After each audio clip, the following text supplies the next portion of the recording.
Is Trump threatening development?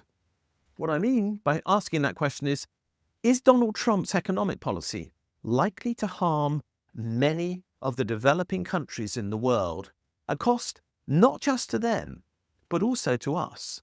Because if they are in trouble, so are we. Let me explain. For a very long time, a large part of my work was focused upon the needs of developing countries with regard to taxation. It still does to some extent.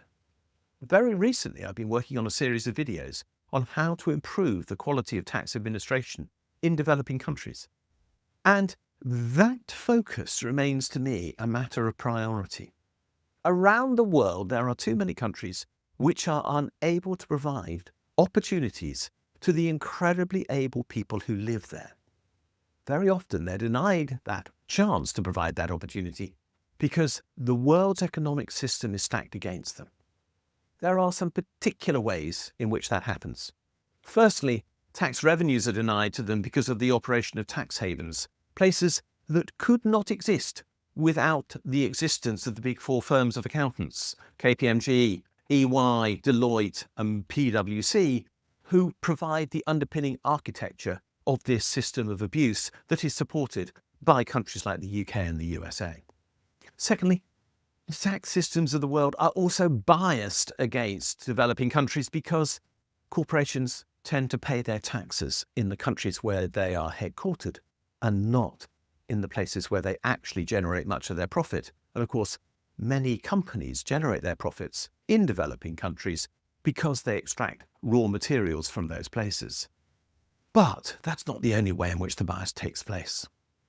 Very often, developing countries need capital to develop, which is finance, in other words, and it's lent to them either by countries or by international development agencies like the International Monetary Fund or the World Bank, and very often the loans are denominated in dollars.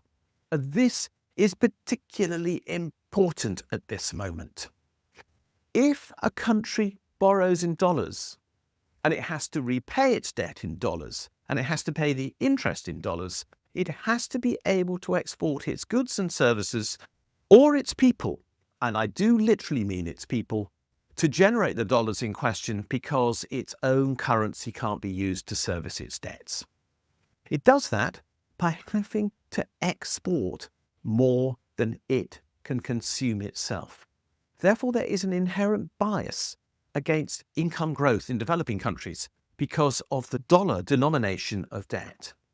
This is also why so many people leave developing countries to live in places where dollars or pounds or euros and the equivalent currencies can be generated and then sent back to their home territory where that currency is valuable. They are in effect an export of that country used to repay its debt by the remittances that they can make from the places where they work. We are therefore imposing massive cost by requiring that debts from these countries be repaid, particularly in dollars. That literally prevents the development of their markets because they are fleeced of the goods that they produce before they ever have a chance to maximize the return on them to service their debt obligations. And now, Trump is trying to inflate the value of the dollar. The tariffs that he is imposing are doing two things. One, it's going to make it harder for those developing countries to sell products in the USA to generate the dollars they need to service their debts. And that is obviously deeply prejudicial to their best interests. And secondly, Trump is trying to increase the value of the dollar through the use of tariffs. And therefore, it becomes harder for them to actually service the debt because, relatively speaking, it's increasing in value.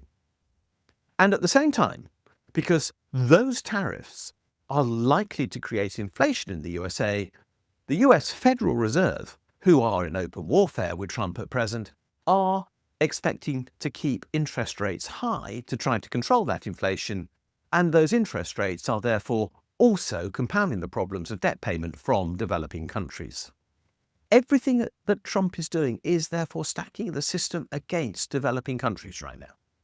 This is going to mean that they are going to become increasingly indebted. More face the risk of default.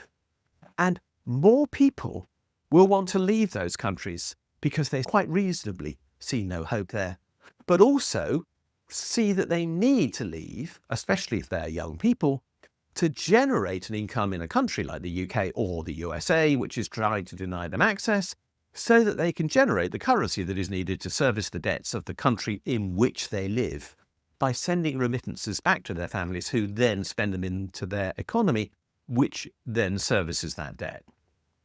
We are living in a vicious cycle that is, as a consequence, bad for developing countries. It's terrible, frankly, for the USA because it's going to face an economic crisis as a consequence of all of this, and bad for us because migration is actually being imposed on developing countries for economic reasons, because literally people in those places have no choice but migrate to earn foreign currency to service the debts that their countries face. This situation could be changed. It would be easy and straightforward.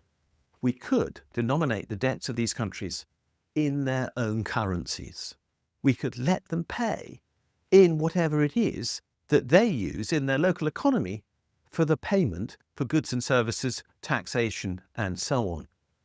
That would then mean that the world's economies would need to buy their currencies. They would need to sell into those countries. They would need to get the economies of those countries to grow to service the debts. And those debts would then be manageable because they would be denominated locally. Of course, there's a risk in this. The risk is that some of those countries would become irresponsible. One or two will. It always happens around the world at any point in time. But overall, we'd actually create more economic stability, because the impact of one person pursuing mad economic policies in the USA would not threaten the well-being of billions of people around the world by imposing additional costs on them through increasing their debt obligations, which then destabilizes the world by requiring migration, the suppression of income in developing countries, the encouragement, therefore, of extreme poverty in some cases in those places, and the denial of all the facilities that most people would expect, including education, healthcare, and so on. Trump is a threat to developing countries, but indirectly, he's a threat to all the countries in the world because of the instability that follows from his policies. We need to address this. We need to address it fast. And we need to find a world economic order that ensures that we can all share this planet together, because right now, we're a very long way from that.